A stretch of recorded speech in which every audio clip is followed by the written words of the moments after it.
What's up, guys? It's Torch here with Jolly Roger Airsoft, and today we're kicking off the Revelation season with our first loadout. So today I'm starting with what I like to call the Survivor loadout. This is just intended to be a little beginner loadout, if you will. So this is something that you can make with a lot of stuff you find around the house, and doesn't require much beyond your rifle, your iPro, and maybe a backpack to get started. So, to start off, I have my rifle, my GMPM4, reliable, standard. I've been using it for a long time, and it should be serving me for a while longer. Alright, so beyond the rifle, I have these low-profile goggles, which I use mostly because they were trimmed down enough that they wouldn't interfere with the look of this. And the whole point of this is supposed to look like you are a survivor. There isn't anything too flashy about your loadout. It's just you've been living out here for quite some time, and you have the essentials. You have the jacket for your winter environment. You have your backpack for carrying most of your gear. You have your weapon, and then you have a little extra surprise, which I'll show you guys in a little bit.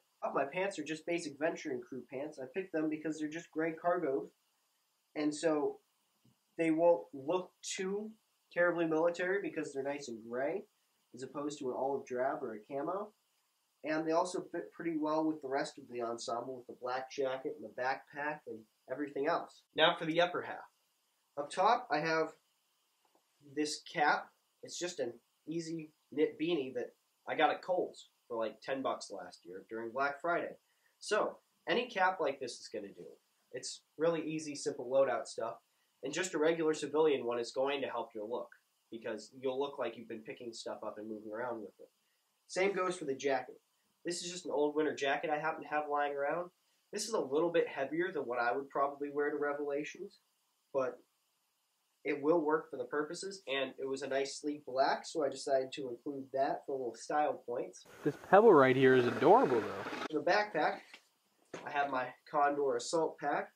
I like this one just because it's nice and comfortable, and has a lot of carrying capacity despite how small it is. So I can move around in urban environments and be light on my feet, even with this, and still manage to carry a lot of gear with it. Alright, now, underneath the jacket, well, first, I'm going to get into layering. Now, with any sort of winter equipment, whether you're out there hiking, camping, airsofting, whatever, you always want to have layering. So, what I'm talking about here is, this jacket is great for just standing about when it's cold. So, you're just walking around, you're not expending too much energy, so you're not getting too warm. And this will help keep you warm, and is also a nice windbreaker. Also, once you get underneath it, I have this nice little piece. It's just an old Marine Corps fleece that my dad had a couple of that my brother and I went ahead and borrowed from him. He gave us his permission. Wait. Yeah. And this is nice because it's lightweight, but it's very, very warm.